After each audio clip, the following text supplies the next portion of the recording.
Hello, everyone.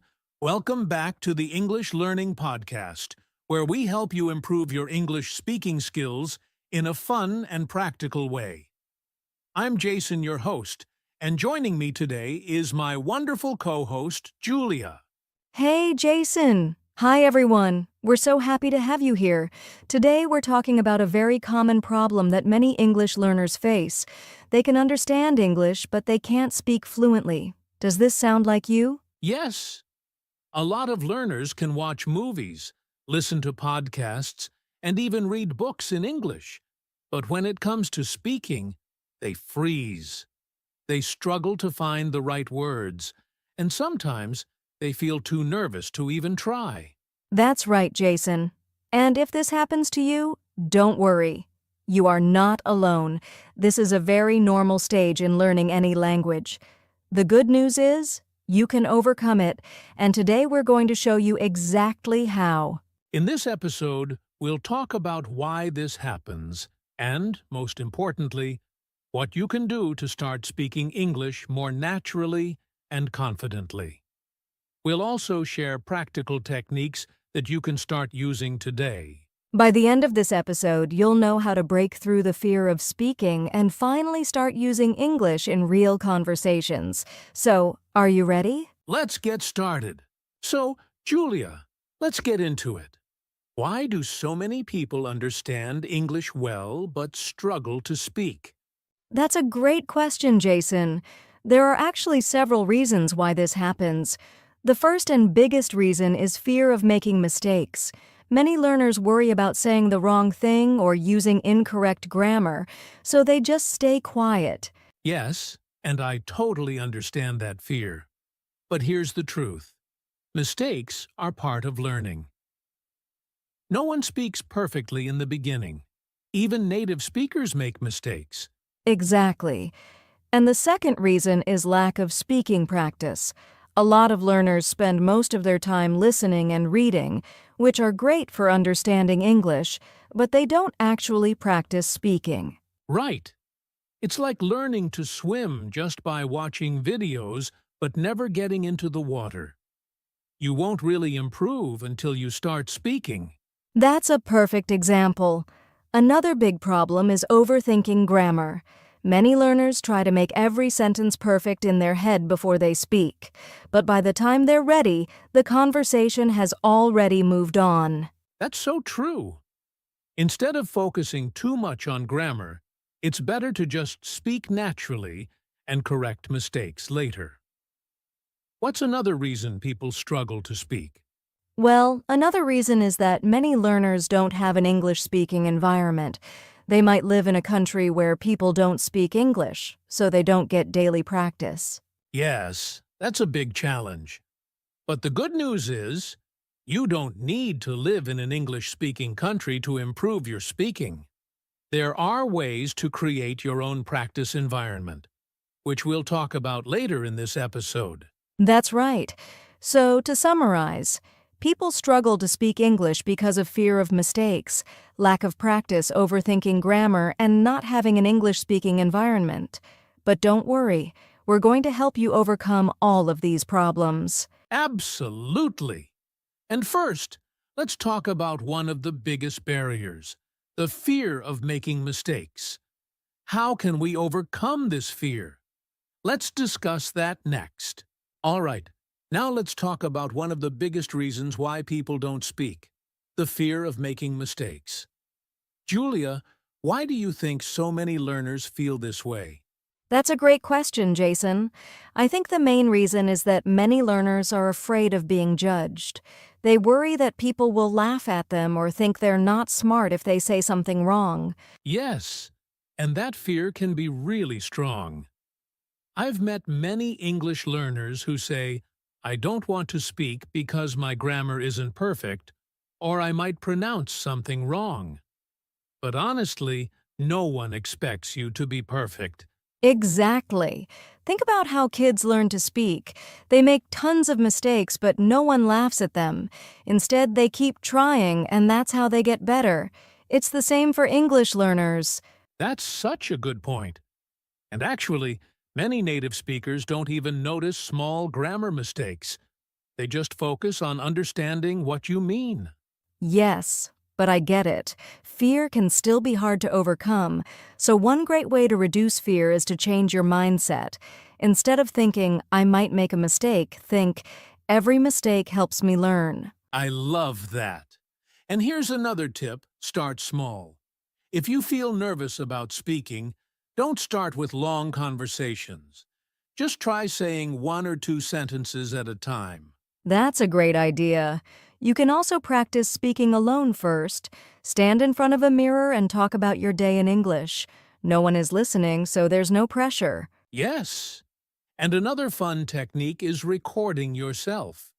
Speak about a simple topic, listen to your recording, and try again. You'll see improvement over time, and that will boost your confidence. That's such a useful tip, Jason. And most importantly, be kind to yourself. No one learns a language overnight.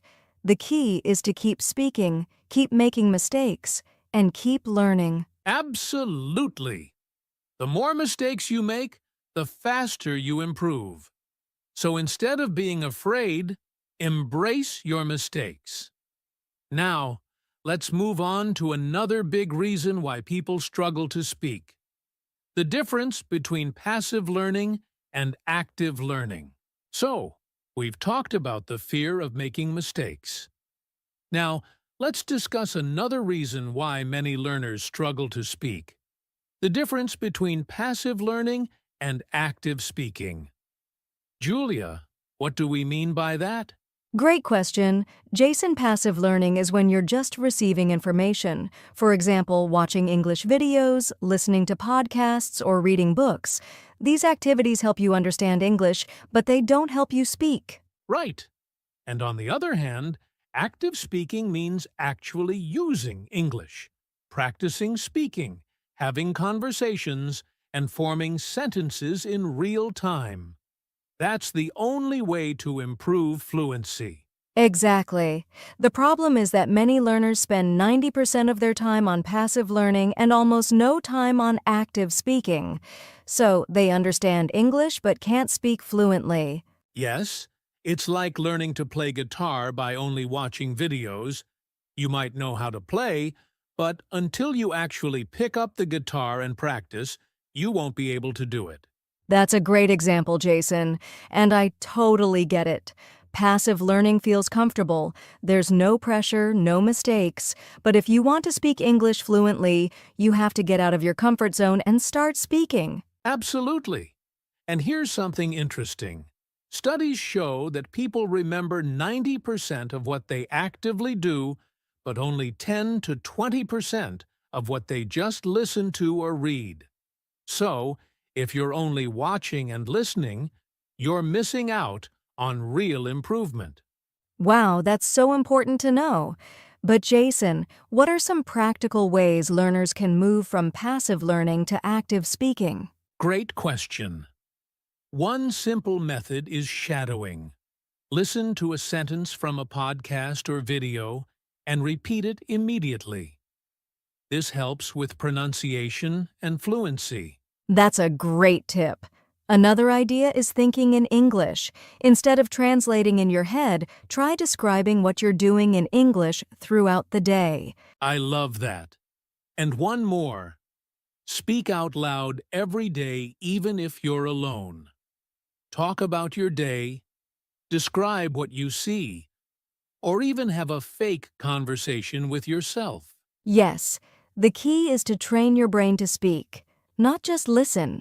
The more you practice actively, the faster your speaking skills will improve. Exactly.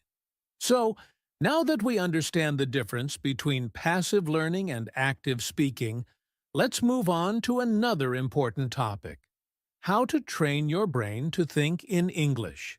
So we've talked about the importance of active speaking. Now, let's discuss something just as important: the role of environment in speaking English. Julia, how does the environment affect language learning? That's a great question, Jason. Your environment plays a huge role in how fast you improve. If you're surrounded by English speakers, you naturally hear and use English every day. But if you live in a place where no one speaks English, it's much harder to practice. That's so true. Many learners tell me, I don't have anyone to practice with. And I understand that. It's difficult when English isn't spoken in your daily life. Exactly. But the good news is, you don't need to live in an English-speaking country to create an English-rich environment. Yes, there are so many ways to bring English into your daily life. Julia, what are some simple things learners can do? One of the best things you can do is change your phone and social media language to English. This forces you to see and read English every day. That's a great idea. Another one is listening to English music, podcasts, and audiobooks while doing daily activities like cooking, walking, or driving. Yes, and here's a fun tip. Talk to yourself in English. You don't need a partner. Just describe what you're doing out loud or even have imaginary conversations. I love that. And if you want real interaction, you can join online English communities, language exchange apps, or even find a speaking partner on social media. Exactly. The key is to surround yourself with English as much as possible. Even if you're not in an English-speaking country, you can still create an English-speaking environment. That's so true. So, now that we know how to build the right environment, let's talk about something even more important: how to turn speaking practice into a daily habit. So far, we've talked about why some learners struggle to speak, the role of the environment, and how to build good speaking habits. Now, let's dive into some powerful techniques to improve speaking fluency. Julia, what's one of the best techniques you recommend? One of my favorites is the shadowing technique. It's simple but really effective. You listen to a native speaker and repeat what they say immediately, copying their pronunciation and intonation. That's a fantastic method. It helps improve fluency, pronunciation, and confidence. And the best part? You can do it with podcasts, movies, or even YouTube videos. Exactly. Another great technique is thinking in English. Many learners translate from their native language first, and that slows them down. Instead, try describing what you see around you directly in English, like, I am making coffee. The sky is blue today. I love that. It forces your brain to process English naturally instead of translating. And speaking of natural speaking, another great technique is storytelling. Oh, that's a good one. How does storytelling help with fluency? Well, when you tell a story, you practice forming full sentences and expressing ideas smoothly. Try telling a short personal story, or even making up a simple story based on a picture. That's such a fun way to practice. Another powerful technique is recording yourself speaking. It might feel awkward at first, but when you listen to your own voice, you can notice your mistakes and improve your pronunciation and fluency. That's a great tip, Julia. And here's another one. Ask and answer questions out loud. You can pretend you're in a conversation and answer common questions like, "What did you do today?" Or, "What's your favorite movie and why?" Yes, the more you practice real conversations, the more natural speaking will feel. And don't forget, speak every day even if it's just for 5 minutes. Consistency is key. Absolutely. The more you speak, the more fluent you become. Now, let's wrap things up by talking about the mindset shift needed to become a confident English speaker. We've covered some great techniques for improving fluency, but many learners still struggle with confidence and anxiety when speaking English. Julia, why do you think this happens? That's a great question, Jason. A lot of learners feel nervous because they're afraid of making mistakes, being judged, or not finding the right words. But here's the truth. Mistakes are part of learning. Exactly. Nobody speaks perfectly from the beginning. Even native speakers make mistakes, but if you let fear stop you, you'll never improve. The key is to change your mindset. Right? Instead of thinking, what if I make a mistake? Try thinking, every mistake is a step toward fluency. I love that. And one of the best ways to build confidence is to start small. You don't need to have a full conversation right away. Just say a few sentences to yourself or practice with a friend. Yes, and here's a simple but powerful trick. Slow down when you speak. Many learners think they have to speak fast to sound fluent, but fluency isn't about speed.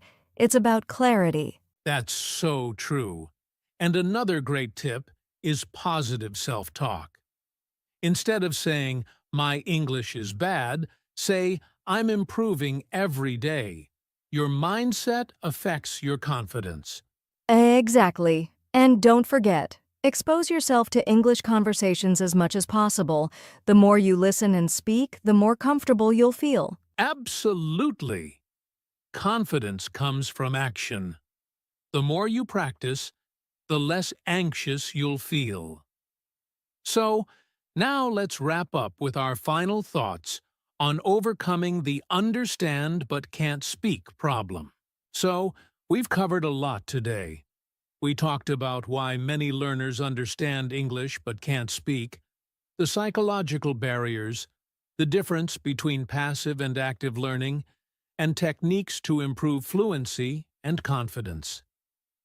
Julia, what's the biggest takeaway for our listeners? The biggest takeaway is this: speaking English is a skill, not just knowledge. The more you practice, the more confident and fluent you'll become.